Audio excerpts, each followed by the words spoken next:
escape mechanism, Mirana Leap, and Invoker Invis, and then you're basically out. The Enchantress and the Shadow Shaman will have to be left for dead every time.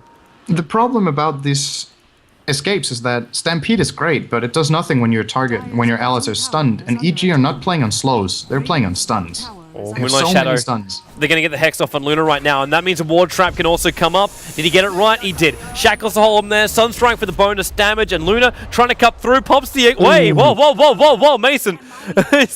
He was hoping Shadow Shaman would stay in close for the kill, but he ends up just popping the Eclipse and dying inside of a Ward Trap. I like how Demon just peeks in a little bit at the end, like, "You still there? Okay." And then he walks away again. He could have just stayed behind the tree line and waited for the Luna to die there. Just had to look. Just checking. Yeah. Just checking. A great play here. And this is, you know, this Shadow Shaman, I think, is going to play an absolute key role. I think Nahas brought up a stat before that Demon has won his last 4 Shadow Shaman games, and he's won 2 of them in less than 40 minutes combined or something like that. So he likes playing really short official games with that Shadow Shaman. And in Liquid's lineup, these Moss Serpent wards have to come down in every fight, and they have to get the job done. Because without that, I just don't see them having the teamfight potential that EG do. TZ's in trouble. He's up a long way attacking on this tower now. He's got support coming up, but the Centaur is already going to go. Esther TP on the way. He's got 1 charges, and then the Blink Dagger from Bulba. Finally revealed, and Enchantress already takes the last hit here.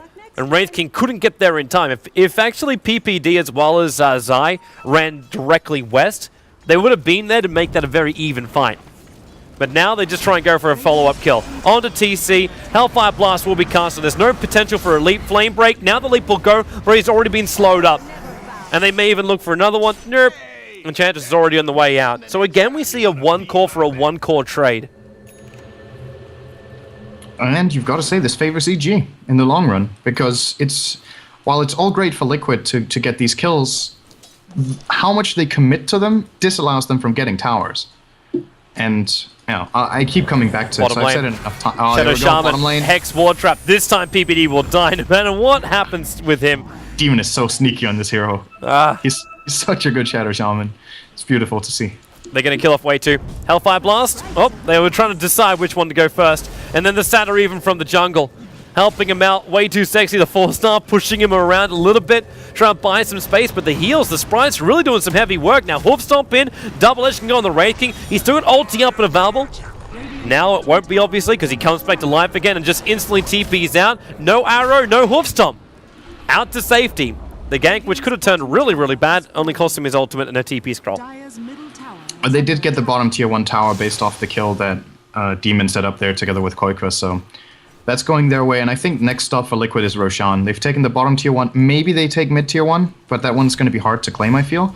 Still, when Moss Serpent wards are up and Enchantress tanks Roshan, I think they can fairly easily do it. And unless if Bad Rider gets a really good initiation off, I think Liquid can win the fight in the Roche pit right now because of how strong the Invoker is and how good Stampede is. Artis is in trouble. Got the ulti up, but now it's just going to put it on cooldown. Disruption from PPD saves him from the Invoker Sunstrike, and now he turns it over. The Purge is over on Shadow Shaman, and that's a 3-kill streak, which will now be taken by the DK. Bulba comes back in again. He's taken so much damage to the double edge. He loses his own life, and again, TC dies in the middle lane. Wow. That's a game-changing disruption right there. That turned a 0-1 to a 2-0 in the same lane with 1 play. And overall, it actually ends up being 3 deaths for Liquid, with like losing Mirana in the middle lane too, cost them even harder.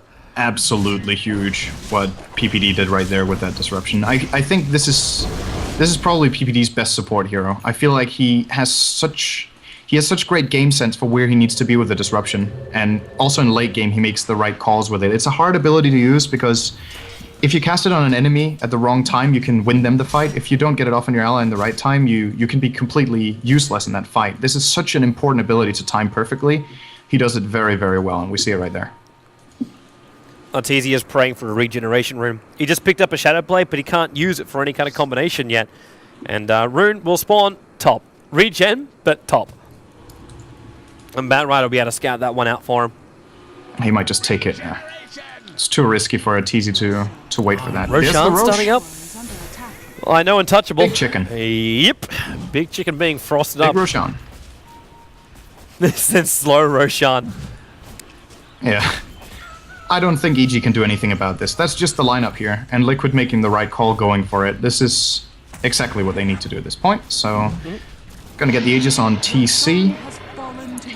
Now, the scary thing about this is the way TC has been caught out by the Batrider is, I think if he dies once, he dies twice. Sorry. Yeah, that's true. He's an amazing Treant as well. 20 for 2. Treant and Shadow Demon are his two best heroes. And it's two defensive supports who make big plays by saving allies. So it really seems like PPD has a good sense of how to do that. So I would guess he's a good Dazzle too. I don't think I've seen too many games of it, but that kind of falls under the same category as well. How many times have you seen an Invoker? Like, we're 17 minutes in, he has a level 3 Necro book up and running already. This is already problematic. Way Too Sexy's coming over. They see the Firefly is down, and Firefly will actually reveal the fact that they're coming in on him with a Force Staff and Blink Dagger available. There's no way they can catch up to him, even with the Centaur ulti. This just ensures Tier 1 tower in mid, while up on top lane, RTZ secures the Tier 1 tower up there. Fortification's also slowing him down. We've got TPs coming in towards middle lane, and now Wraith King will arrive. Ulti's not available for him just yet, but they're just killing up the Necro units to start with. Also, another losing interesting... half their health for it. Yeah, but they've got the Vampiric Aura from Wraith King. There it is. That was really close to getting it on the Siege Creep, actually.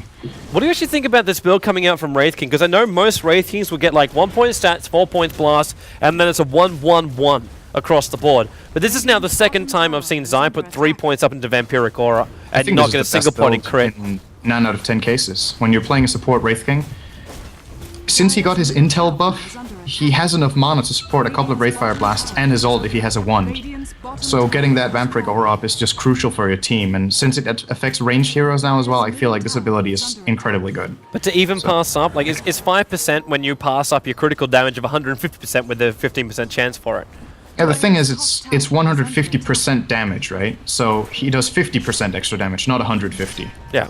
So those crits are really... When you look at his damage, he has 100, so he crits for 50 extra damage. Or top lane, not even having to use a Shadow Blade, but a triple support coming in. He has got to go invis right now. 4 staff down, Shadow Blade away to safety. It was the 4 staff from the Batrider, but they forced triple TPs, and now the Hex Demon caught up to him. The Centaur already helping it. The Shackles will come down. There's no arrow available. The Sunstrike will connect, and Bulba comes in to help out, but it will be the Ether Shock of Demon to take the kill. That was a lot of TPs, but I think that's worth it to get Arteezy down. Did he spend his money the before longer death? they delay his BKB, the more chances they have of winning the mid game. But they're still giving space to Luna at the same time. She's still sitting at the highest net worth on the board. It only takes one major carry to push Liquid back completely. And with Mason going for this build, with the Yasha first, if he finishes the Manta instead of going BKB, that might give a little bit of an opening for Liquid in their strategy here. Where they're brute forcing mid tier 2, I think this is the perfect call. They just need to be careful with that. Yeah, but they're here without their 2 supports. It's just the 3 cores. If they have mass 7 wards right now, they'd have this already. Now the Blink Dagger in, TC's already been dragged back. Aegis triggered instantly, and the clips though being wasted. Demon, whoa, he comes in, loses a lot of his life points, but they do at least bring down. Well, yeah, they will, they still haven't. Mason's inside the wards, and they just let him attack from inside the wards. Way Too finally turns into it, but it'll just give so much space for DPS, and now with a Breathe Fire, they gotta try and find Kuiper. He's running down south while Enchantress is running away the other direction. Invis turns around, and now Breathe Fire goes the wrong direction. Detection, somewhere. Oh, if Kuiper goes for this kill, no, they saw it. They saw the effect. He's gonna TP out. Oh, they got the they saw him with the ward. The Observe ward's on the hill. They saw him around the corner for it. Oh boy. You're right. How the hell did Luna survive that long? I was like, never attacked. Okay, Mason, you're way too far in here. He just committed way too hard. The SD disrupted, and then three came out. The Illusions died almost instantly, but the Mass Serpent Wards were attacking everything else around him, and never even once attacked on top of the Luna. And Enchantress was sitting there trying to bring down what was the DK who was causing troubles, but they never thought, hey, the Luna's still alive after this point. Maybe they thought he was dead, because the SD disruption, it was really difficult to see inside the Mass Serpent Wards. And they may have just forgotten about it. We had a big green bar above his name. Fight. That was really crazy. And as I pointed out, I think TC died twice in that fight, right? They did catch him. They broke the X, they took him straight away with the lasso. Yeah. So that's the problem. If they catch him and they take him down, they can instantly Dragon Tail him when he comes up again, or catch him in some other way. They have many ways of dealing with this Mirana, and they're about to kill Luna. Yep. If they can get up the high ground without being spotted, she finished way. it. She finished the stack too early, and now they need to have a tactical pause. Interesting timing for it. There's a very big chance here that you will get ganked. Use your Shadow Blade and run north. Do they have detection? Because the dust was, they have dust and sentries. He's at the back of the pack though.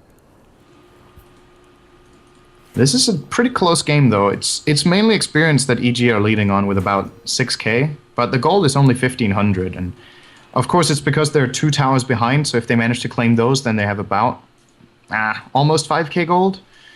So it is starting to get significant, and the most worrying thing for Liquid at this point is that with the item builds they're going for, with a Maelstrom on Mirana and only a Blink Dagger and Centaur, I don't think they have what it takes to take a mid-late game fight. They only have their mid-game, and then it's going to fall apart. And Mirana can't commit. That's the worst thing for her. She's constantly exposed. There's a Shadow Blade, Dragon Knight. If he gets a stun, she's dead. Yep. If she gets lassoed, she's dead. And you can't even item build for that with Mirana in this game. If BKB isn't going to cut it, she's still going to get caught out and just get blown up to pieces because there's no defensive support to save you. Poor Demon is going to get so much flame after this game. What did he do? It was his Mass Serpent once on the Luna. Oh. So, well, let's watch DK right now.